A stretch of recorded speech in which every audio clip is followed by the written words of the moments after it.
Portland Pilots are the 2016 West Coast Conference champions. Sharp! In another dimension! And it's gone! A walk-off two-run home run by Tate Budnick, and the Pilots win it. The Portland Pilots win their first national championship in overtime. Welcome back to the Portside Pod. We are no longer going with the Portland Pilots podcast. We had a long process. We did some retreats up in Forest Park to come up with a name. Did we? Didn't we just figure it out? Yeah, it was just up in the office, but I was trying to make it sound cooler. So thanks, dude. No problem. I'm Chris Clements. I'm here with Rae Bradley. He's filling in for Henry Cheney this week. Thank you, Chris. Today, we have the new women's cross country and track and field assistant coach, Emma Abrahamson. Emma, welcome. How are you doing today? I'm doing awesome. Thanks for inviting me on the pod. Yeah, no problem. We love to have you here. So we're just going to basically kind of just get a little behind the scenes background info on you, kind of see how you like it. How do you like it in Portland so far?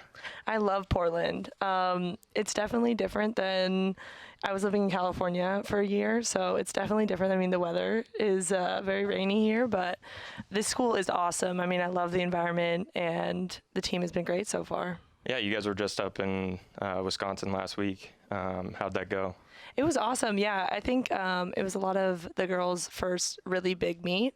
So there was like I think 250 girls racing. Oh, wow. Yeah, so I think it was just kind of a learning experience for a lot of them, and I'm excited to see how the season goes and, see what they took away from that meet.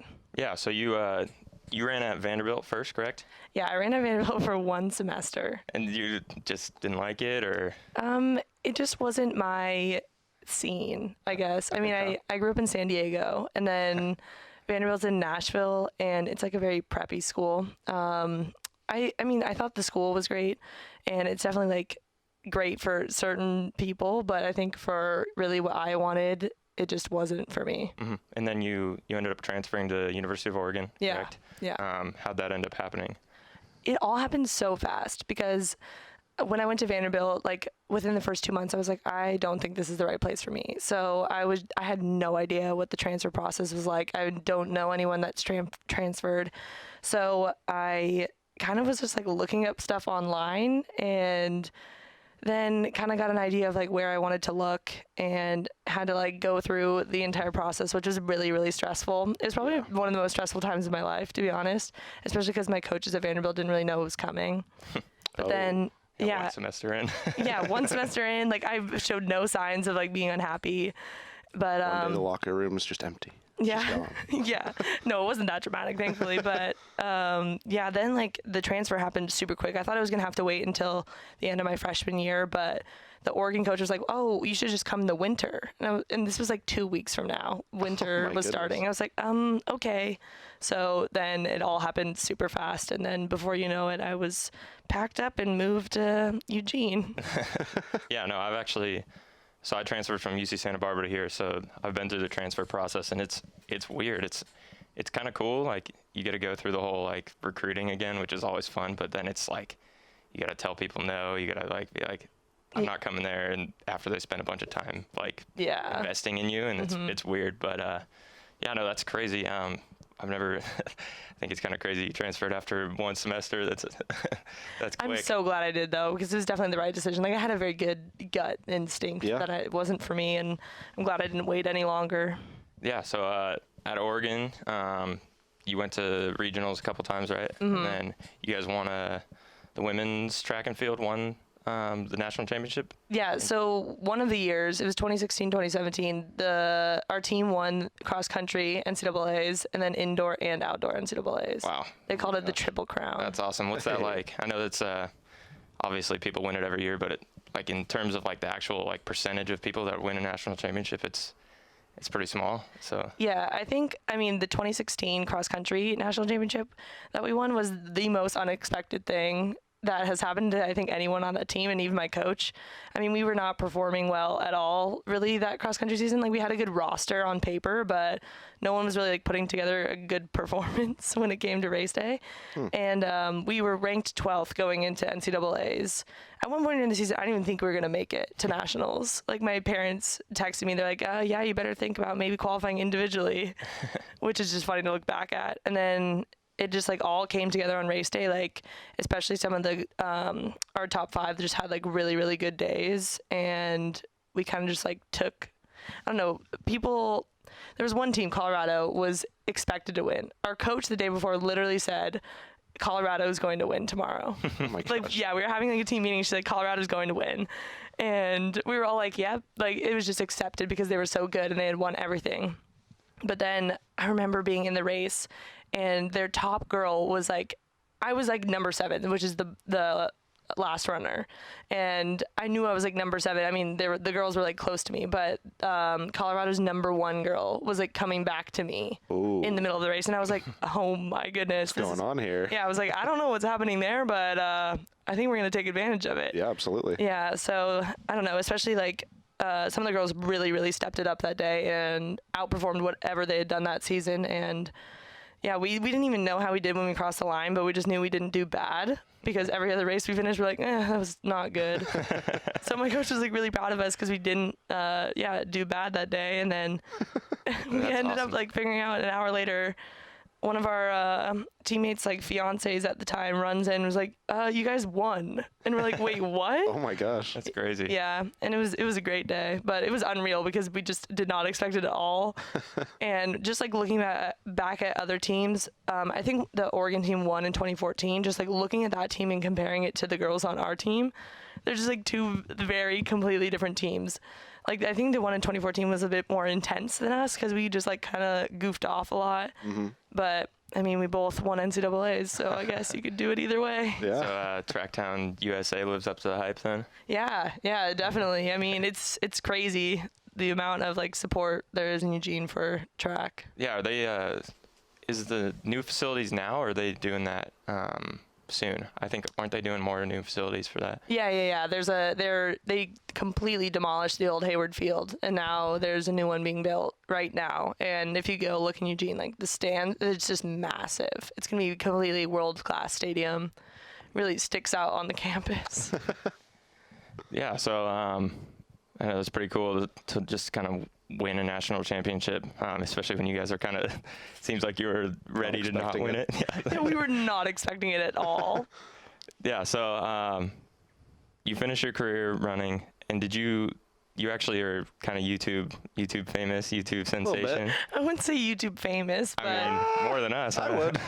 I got about 400 followers on Instagram, so I'm doing pretty good. Did you start doing that like before you finished school? You were doing that while you were running at Oregon? Yeah, so I started the summer going into my senior year, and I started because I was really bored one day, and I've always been someone that like watches YouTube, and I feel like there's like 2 different types of people in this world: people that like watch YouTube or people that don't even really ever go on YouTube. And I was one of the people, like an active YouTube viewer, and I was like, you know what, I'm gonna make a YouTube video today. And then I just made a YouTube video, and then was bored that summer, so I just like kept making them, and it kind of like just kept catching on. Like there was never like a huge growth or anything. It was just kind of has been steadily, I guess, increasing. Did you have to like market that, or did you kind of just make the videos and they just started going a little bit up in views? Or yeah, so me being an active YouTube watcher, I kind of know how it works. Like my first video is like day in the life of a D1 runner, and like I know that's like automatically gonna get That's bread and butter. quite a few views because people just want to know. Like, I don't know, I just kind of know like the clickbait stuff. Yeah. And I kind of like I mean, Oregon was a pretty like secretive team. I mean, they still are. So I think like, I don't know, like using the Oregon name, like people will want to watch. Mm-hmm. Yeah, no, that's cool. I know I feel like I made like some trick shot videos when I was little, like making like basket hoops and like I was like, oh, I got like 150 views, let's go, I'm gonna make money off this or something. So yeah, do you you're able to I don't know how it works in YouTube, but there's like a certain threshold where you're allowed to like get paid by YouTube or something, or Yeah, so I think it's only like 1,000 subscribers and a certain amount of like watch time. So like you have to make a certain amount of videos so enough people watch it. And then you can like apply for monetization. But when I was in school, I couldn't do any of that because the NCAA rules. Yeah. So yeah, and then it took a while for after I graduated to actually get monetized. It took a couple months. So I didn't start really making money until after I graduated, which at that point I already had like, I don't know, 20,000 subscribers. So Right. yeah, but that was nice when I started getting a little bit of a paycheck. one day you're getting paid. Yeah, I was like, sweet. Yeah, I want to say there was a guy a couple years ago who played college football. Oh, yeah, I know who you're talking about. I don't remember where he was, but he had like such good videos that like he wanted to get paid for it. And then the NCAA just said, you'll be ineligible unless you stop making the videos for money, which is kind of crazy. Yeah. Kind of crazy. It happened to a few different people. There's another running YouTuber that was kind of doing the same thing. And I kind of got thrown into that. Like, people would always comment on my videos like, you're going to be NCAA ineligible because you make YouTube videos. I'm like, that's not how it works. People didn't read the full story. If you make money off of your name, then yes. But I was fine. I wasn't doing anything wrong. I was like, I don't know, Oregon Compliance Athlete of the Week one time because I like asked a question. I was like, yeah, woo, being compliant. Love that. Yeah, no, there's so many rules that you got to go around. Yeah. It's crazy. At what point did you kind of realize that making those videos and stuff is something you might want to explore more? I think like especially my senior year of cross country, like I just had a good time filming them. Yeah. And to be honest, like I feel like my love for the sport was kind of like diminishing, but like having the YouTube channel and like having people, I don't know, like join in on the experience. Yeah. Kind of like motivated me, I guess, to do, I don't know, to like be excited about running again.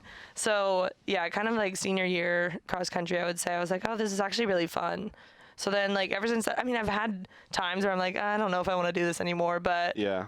I mean, I think it's really fun and people like to watch. Yeah, one of the biggest things I've noticed, even from some of your more recent videos, is just kind of the access you get to the teams and like just the ability for people to watch and get a more of a sense for the dynamics and the people on the team is just really cool through your videos.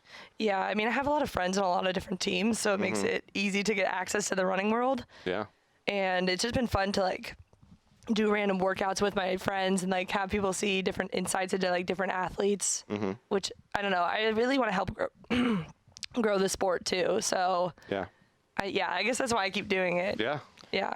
Yeah, no, I think one of the videos I know I watched, and you probably did, the one about the Dellinger invite. Yeah. Oh, yeah. Kind of cool. For people who don't know, you actually ran in the Dellinger. Oh, yeah. It's one of your earlier videos. Yeah, Yep, yeah. yep. So, what was that like? Kind of just going back after running in it. How many times did you run in it? I ran it 3 times. Yeah, So Dellinger was always a meet where we were, not our fittest. So on our team we would be like, oh, it's the Dellinger, it's Dellinger weekend. This will get you ready. Yeah, no, actually though, like ripping the Band-Aid off. Yeah. But it was like good to see old teammates, and I did have like a little bit of nostalgia because I love that course too. It's like nice and flat. So yeah, I had a little bit of nostalgia, but it was fun to like see, I don't know, everyone race and like be on a new team and kind of, I don't know, get their perspective on Dellinger because obviously I have like a really biased one. But yeah, I had a lot of fun. How is it different as a coach?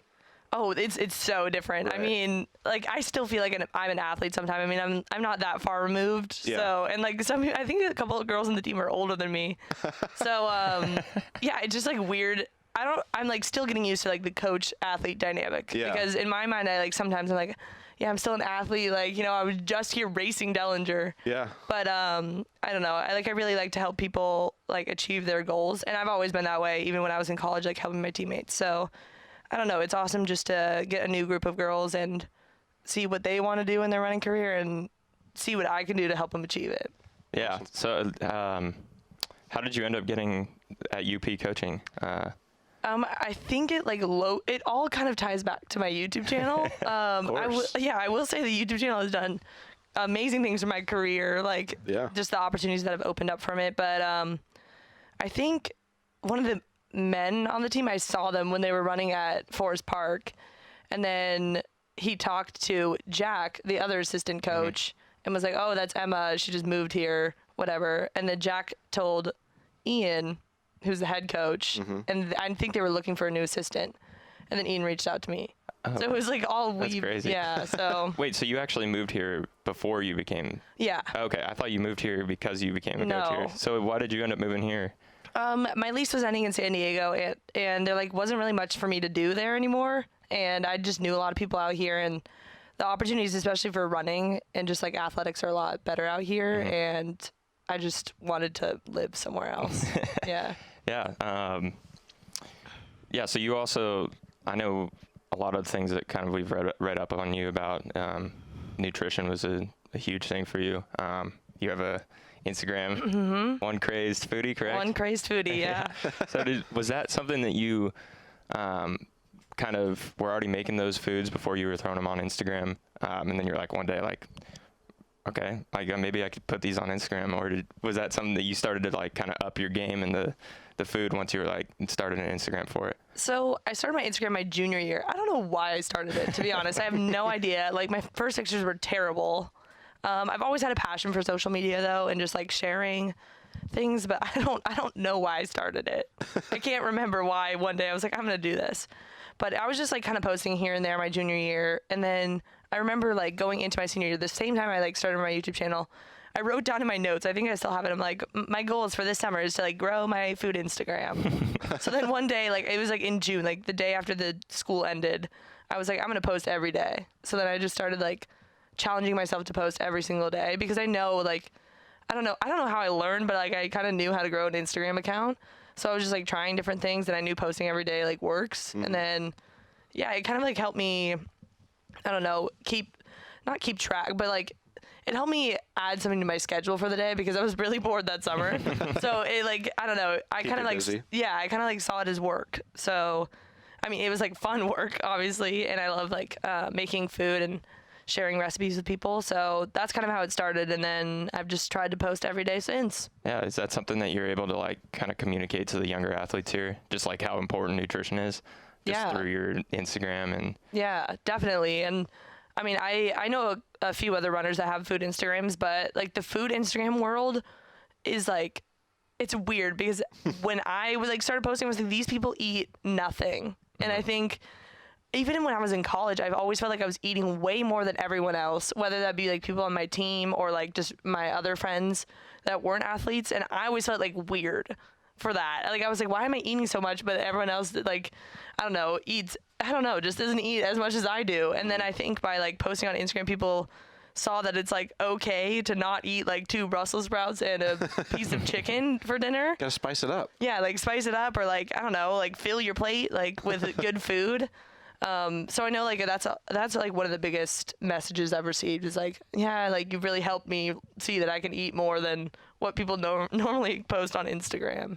Yeah, I know. I think that was something that was kind of hard for me as an athlete. Like I knew nutrition and dieting was really important, but I thought all that food tasted so bad. Like I was like, I just want a burger. Like, Yeah. yeah. So I mean, would you say that you were able to like kind of still eat like guilty like pleasures while being healthy about it? Yeah, there's definitely, I firmly believe that you can eat healthy and have it all taste good. I'm like the type of person, I hate to eat a meal and be like, this is gross.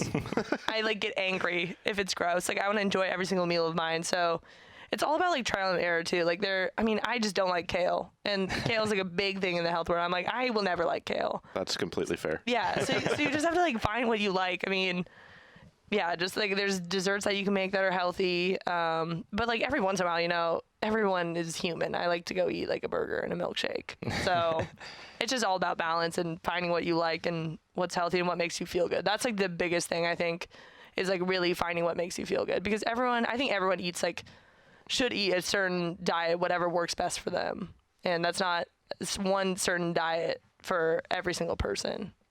Yeah, Absolutely. I know Portland is just such a food town too. Have you had time to experiment with that or put that on some of your Instagram? Maybe? Honestly, not really. No? I need to like go around more because I know there's so many restaurants. I've gotten so many recommendations. And coffee too. Food trucks. Yeah. Food trucks and coffee. I've been to a few food trucks and a few coffee places, but I really need to explore more. Like, there's no way I'm going to be able to eat my way through Portland. Like, there's just too many restaurants. It's not possible.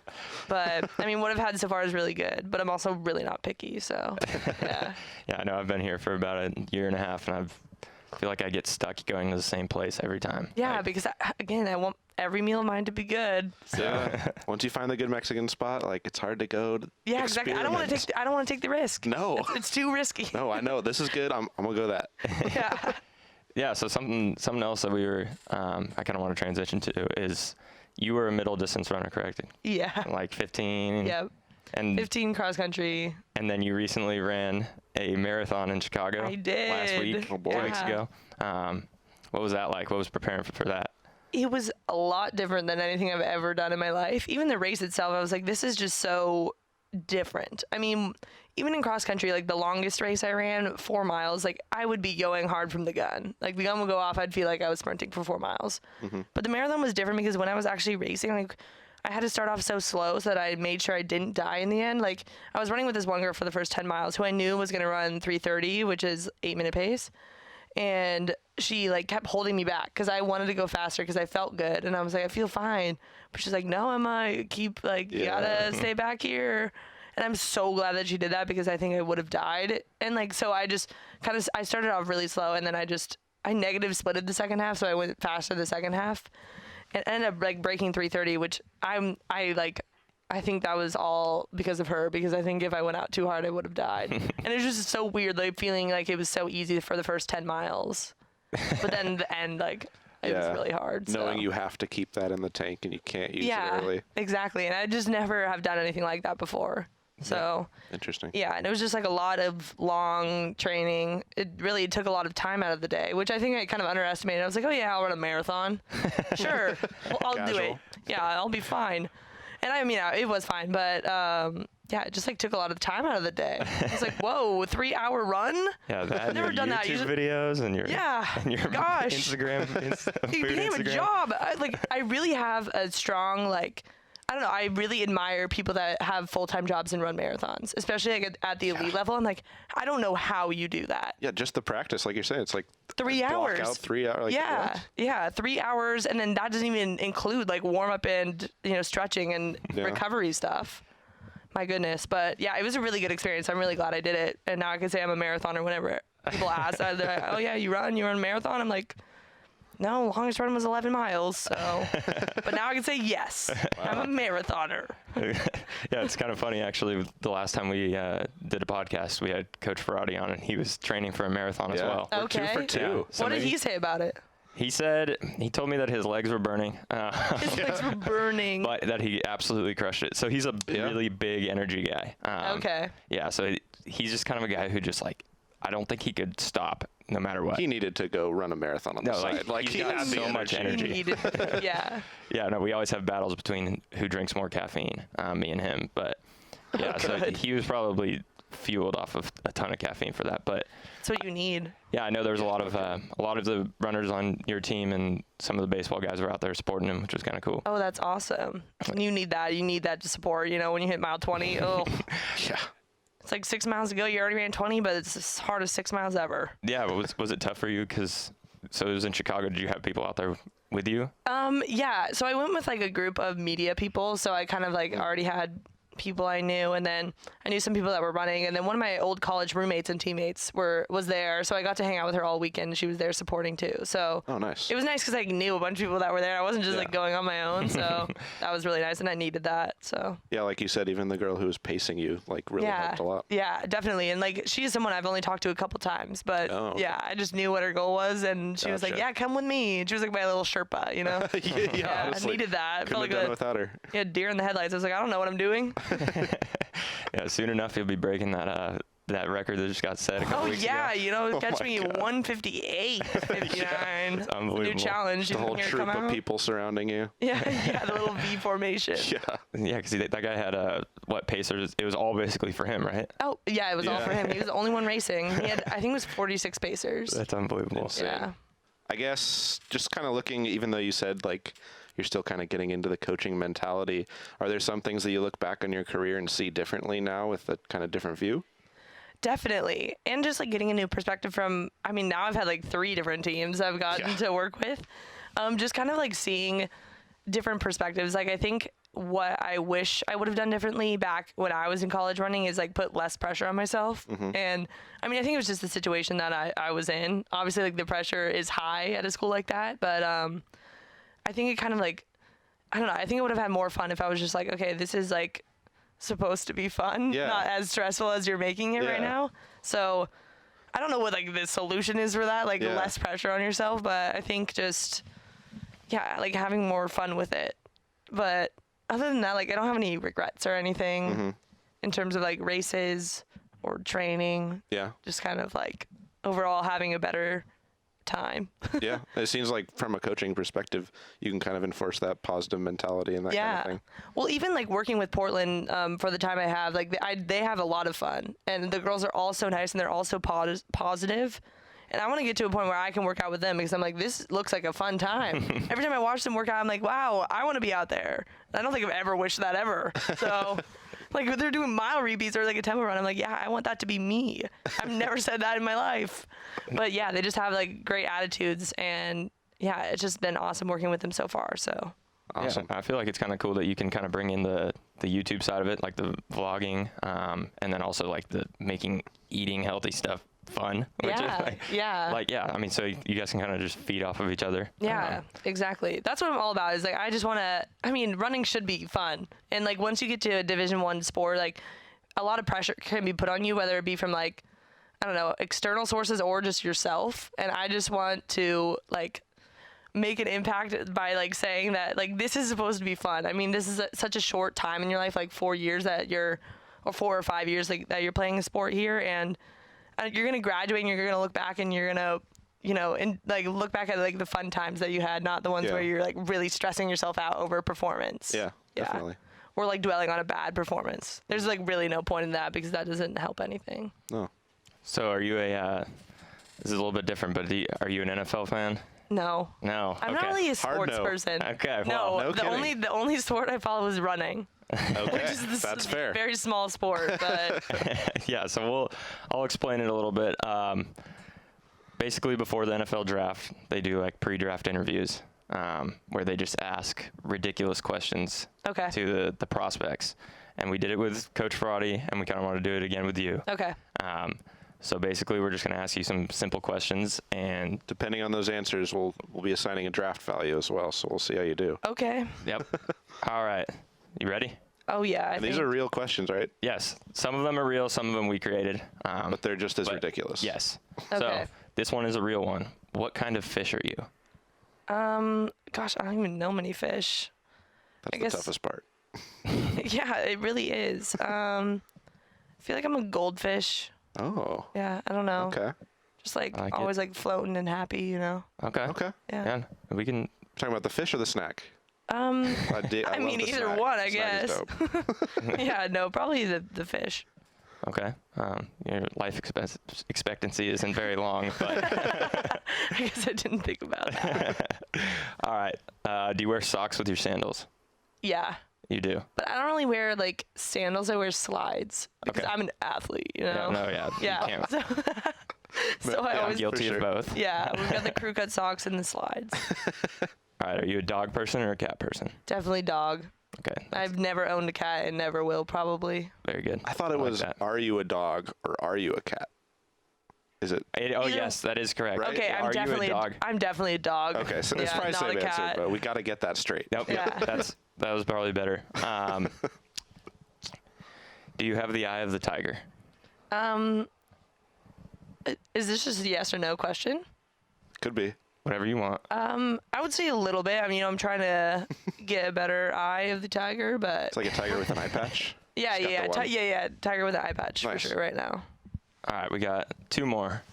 Have you ever owned a pair of Crocs? No, but I'm kind of thinking about getting a pair. Oh my gosh. What like color? I don't know. One of like Gotta the be purple. pattern ones. Maybe, like, purple. Oh yeah, camo. I guess it could be purple. Purple would be good. I don't know why I said Originally, purple. you were like, "Are you kidding?" Yeah, purple. Why would I get purple? Well, because I said ridiculous. pattern. And I've always been thinking pattern. I didn't even know they had purple ones, but then that Like a purple paisley. purple paisley. That sounds kind of cute. Yeah, Or you Yeah, just would- get camo so nobody can see them? Yeah, that's true. could be. Could you run a marathon in Crocs? Yeah, Yeah. I think I could. I think it would hurt really bad, but I think I could if my life depended on it. Yeah, you'd have to go socks and sandals for that one. Yeah. Well, I want to do like Crocs and socks. Yeah. Ooh, is there something there? I don't know. People have like sent me pictures of their socks and Crocs, and I'm like, oh, I kind of want those. I like the rhyme, if nothing else. Yeah. Crocs and socks. I'm gonna make it a thing. I just decided Next I'm buying YouTube Crocs video. on the way home. Crocs and socks. Crocs and socks. All right, last one. How many different things can you use a paperclip for? Whoa. Like personally, or just Yeah, I don't even know. Yeah, I don't know the answer to. I These don't are know, just these are answer just 3? actual questions. That is so crazy. They asked. this hurts my Prospects. brain. Do I have to name them? No. Just give me a number. I would say I would use 3. Okay. That's not very many, I don't even know what more ways you could use it. other honestly. than paper. Yeah, I mean, if you're throwing it at someone, that's one. Oh, add 4. 4. There we go. Okay. That's another. There we go.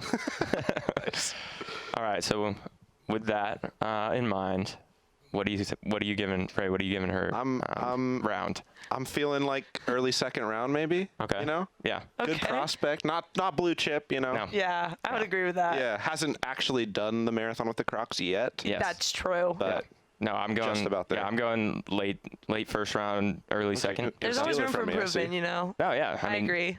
Yeah, you're still young. You got a chance to Exactly. skyrocket Yeah, up those the world boards. is my oyster, you Yeah, know. absolutely. Absolutely. So, do you got anything else, Rae? I do not. I do Okay. not. Actually, I do. I do. Oh, I like. you do. Okay. I do. Well, you got me thinking about socks now. Have you seen the Rob Connor apparently has a pair of Slayer socks? No, I have that he wears not. around? You might have to check those out. Gosh, I'm gonna ask him about those. Yeah, that's a conversation starter. Okay, sounds sure. good. Next I time I don't see even know him. what that is. I'm not really sure either. I think Neither it's a am I, but band. I'm gonna ask. Okay, yeah. Do you have Slayer socks? What are they? He's gonna be Please. so confused. Maybe we'll get him on here and only talk about Slayer socks. I think that's the next move. Yeah, we won't even talk about the team. Because we can only get people who've run marathons now. We've kind of pigeonholed ourselves Oh, into that. I know. true. So That's gonna true. really Oh, be no. tough. Our baseball coaches are in trouble. We have to get them practicing. They have to go run a marathon before they do it. Yeah, prerequisite. Or we change it and we run a marathon while we record the podcast. Oh, that'd boy. be good. That I would don't know be, if I could do the podcast now. I don't think I could run the marathon. I can't really do the podcast. Well, We'll send Cheney. yeah, he'll do it. He's good. Perfect.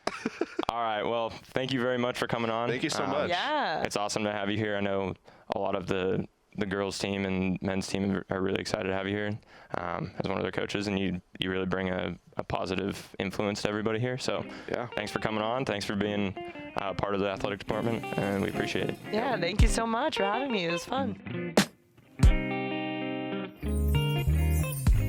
No longer the Portland Pilots podcast. Took us a little bit of time, but that's how we're going. That's how we're going. My bad.